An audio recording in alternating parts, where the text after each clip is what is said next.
Hey everybody, welcome back to my channel. For a bit of context, I'm filming this between Christmas and New Year, specifically New Year's Eve. And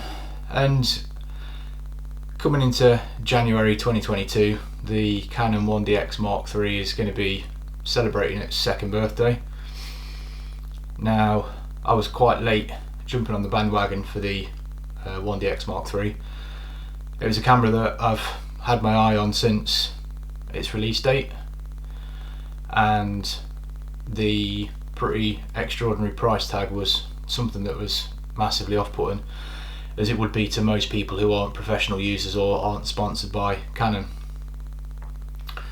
I was quite fortunate enough to be able to stumble across a pretty significant bargain really. There was a refurbished 1DX Mark III that had quite a few thousand knocked off the original listing price when it was brand new, and I ended up part chopping my Canon 5D Mark IV and a few other accessories in for this 1DX Mark III, and was quite fortunate where I didn't have to put too much of a substantial contribution towards it in cash, which has been quite nice because the 1DX Mark III is a huge step up from the 5D Mark IV.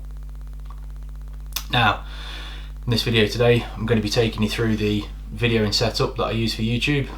We're going to look into some of the specs of the 1D Mark III or 1DX Mark III, and have a look to see how it compares up against the camera that I was using before, which was the 5D Mark IV. Now, if you've seen my intro video or the previous video I've done where I've spoken about the custom PC that I've made, tech is something that I'm hugely interested in and find myself spending more and more time looking into and researching.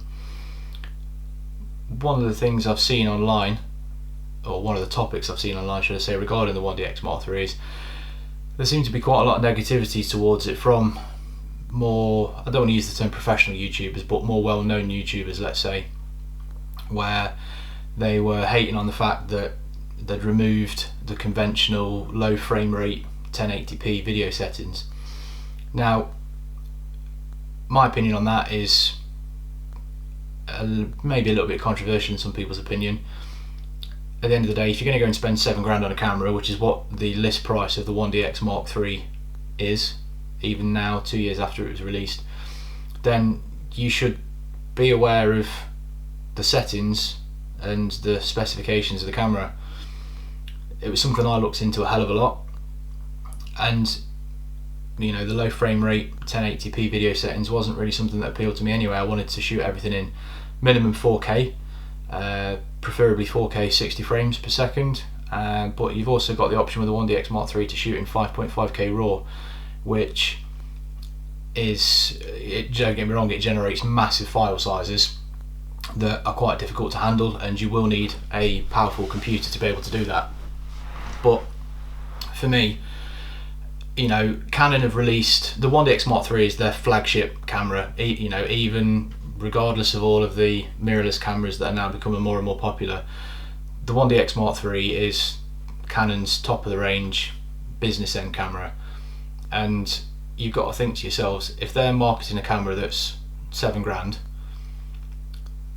why are they going to be interested in necessarily putting low frame rate video options on their flagship camera?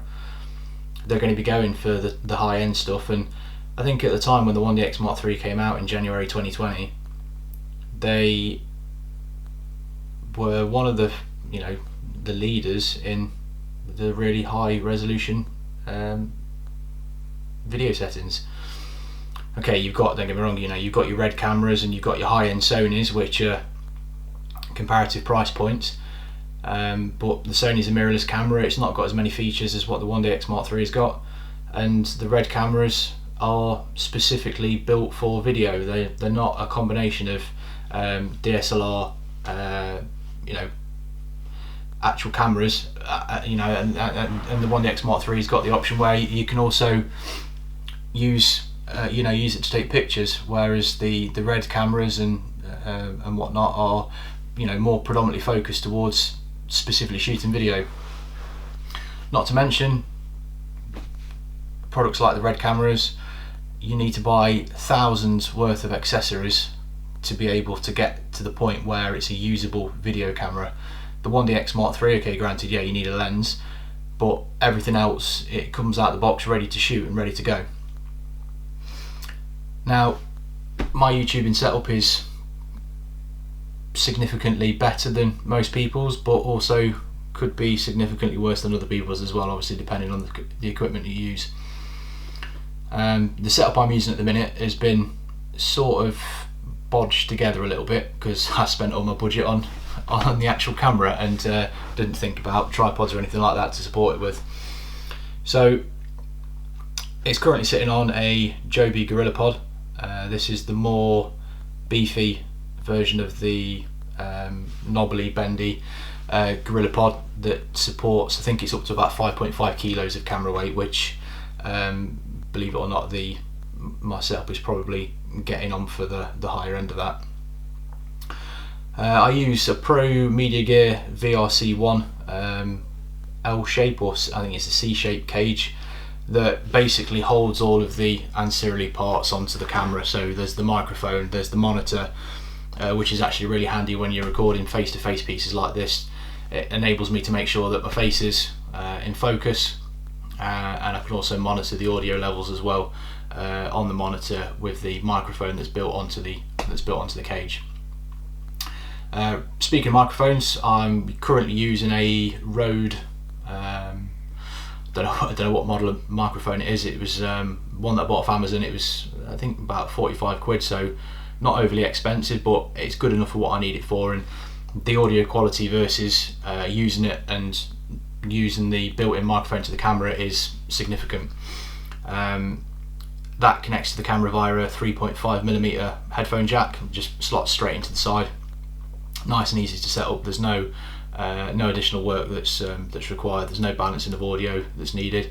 Don't get me wrong, that can all come along in post-production, but for the actual, in terms of plugging it into the camera and going, it's dead easy. The monitor is the base range one of what Atomos provide. It's the 5-inch Shinobi. Now, there are other options for Atomos where you can record externally to the camera, so you can use the camera for video and record externally to a hard drive. Those are quite a bit more expensive than the monitor that I got. Mine was, like I say, it's the base model of the range, so I think I paid 400 quid for the monitor and an accessory kit that came with it, so extra batteries, cables, etc. And I've got to say, it's absolutely fantastic. Obviously you'll see now my eyes aren't looking at the lens, they're looking at the monitor that's above it, and it's bright. I think it operates at peak 1000 nit brightness, so it's really clear during the day. It's absolutely fantastic for indoor settings like what we're using at the minute. And I had a choice. I did have a DJI Ronin gimbal before, and I couldn't afford to go and buy the monitor on its own and keep the gimbal, so I sold the gimbal in favour of buying the monitor, and I've actually found myself using my camera a hell of a lot more with this monitor than I did before when I had the gimbal. Don't get me wrong, the DJI Ronin gimbal was absolutely fantastic, and it's really transformed how my video footage looks. Obviously from shaky footage when handheld. Obviously there's inbuilt camera stabilisation, but it still doesn't completely take away the camera shake, whereas the gimbal completely eradicated it.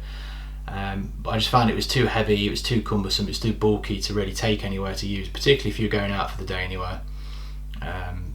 But you know, it's personal preference, and like I say, I personally find myself using my camera a hell of a lot more now I've got this monitor, and I also find that my footage is a lot sharper and a lot clearer because you've got the bigger screen that you can articulate any way you like, and gives you a much better idea as to whether your subject is in focus. A lot of the footage that I'd shot before getting this monitor, I found that I wasn't out of focus, but it wasn't quite as sharp as what it could have been. In addition to that, I'm currently shooting this video on a Canon 50mm prime lens. I've got this lens and two other lenses that are telephoto lenses. One's a 16 to 35 and the other's a 24 to 105.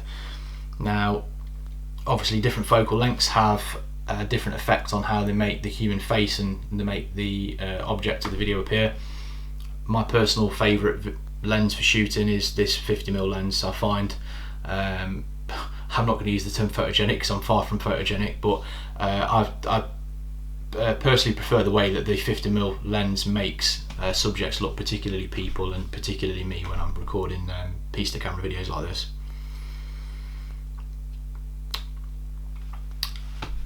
Now there is obviously a couple of downsides to the 1DX Mark III, one of which is the price point that I've already discussed. The second of which, and I completely understand why Canon did it, it's the memory card options that are used for the camera. Now my 5D Mark IV took a compact flash card and it took a SD card, which are both relatively cheap, relatively inexpensive forms of flash memory. The 1DX Mark III takes CF Express cards, which are astronomically expensive, and I had to sell one of my kidneys in order to be able to afford one. I'm only joking, I didn't really, but it works out roughly, depending on the manufacturer, roughly £1 per gigabyte of memory space. So in my camera I've got 128GB SanDisk CF Express card. Now you need the CF Express cards because the write speeds for the cards are high enough in order to be able to record 5.5K raw footage. I think I've got one here. I don't know if you can see that pretty well, it's too far away and not in focus, but I've done a really bad job of showing that. This is a 128GB card, and the read speed for this is 1700 megabytes per second, and the write speed is, I need to get my glasses on, the write speed is 1200 megabytes a second, so fairly significant read and write speeds. And this is the cause for this, the really high prices for the card.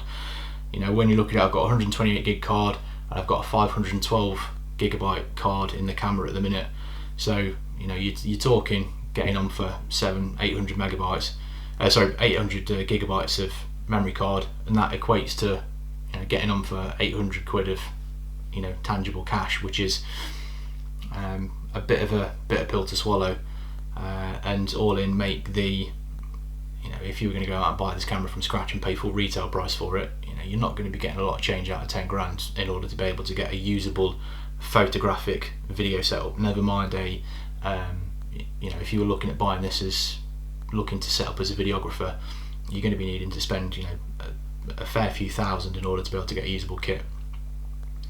That said, however, the video footage is absolutely fantastic, or video quality is absolutely fantastic from this camera. I predominantly use 4K 60 frames per second for recording YouTube videos and various bits and bobs around the house. Downsides to that are in the 5.5K RAW mode and 4K 60 frames per second mode, autofocus is disabled. So in situations like this, you might see if I'm getting closer and further away from the camera with a prime lens, the quality, the focus on my face is adjusting slightly. So obviously that's a downside. Ideally, situations like this, it would be nice to have it where you've got the autofocus on every single video recording mode possible. At least that way you've got the option where you can disable it or enable it.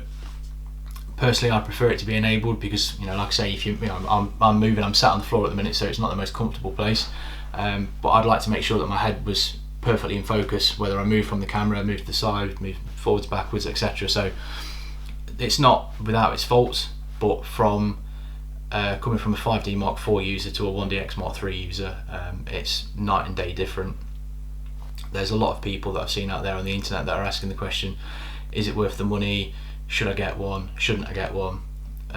My take on all technology is buy the best piece of equipment that you can afford. It's an incredibly fast moving market, and it's an incredibly competitive market, not just in cameras but technology as a whole. I personally look after all of my tech like I look after my newborn son. I treat it with a lot of care, treat it with a lot of respect, and for me, you know, I'm going to keep this camera, and I'll have this camera for the next probably 5-6 years, maybe even longer. The build quality on it's absolutely fantastic. It's built like a tank. Obviously, you know, don't get thrown against walls or dropping it off, you know, floors or anything like that. But it's very rugged, very robust, and overall is probably, I would say, yeah, I'm getting on for my favourite piece of tech, which is no easy accolade to get. So I spoke quite a bit about the video capabilities of the 1DX Mark III, but obviously, as I mentioned as well, this is essentially a DSLR camera. I'm going to post some pictures, you know, up in this video so you can see the kind of sort of image quality that you get from it. It's got a 20 megapixel camera, obviously being Canon's DSLR or flagship DSLR, it's a full frame sensor. Now the 5D Mark IV had a 30 megapixel sensor. Now you'd automatically think that, well, more megapixels, better picture quality, why is Canon gone backwards? Canon hasn't gone backwards. What you need to look at is it's not just the sensor, it's the quality of the processor that's in the camera as well. The 5D Mark IV had a Digi 6 processor, I think. The 1DX Mark III's got a Digi 10. Now there's 4 years in between the 5D Mark IV release date and the 1DX Mark III release date. 4 years in today's world in terms of technology might as well be light years, because the way that this camera processes images and processes light versus the way that the 5D Mark IV processed images is completely different.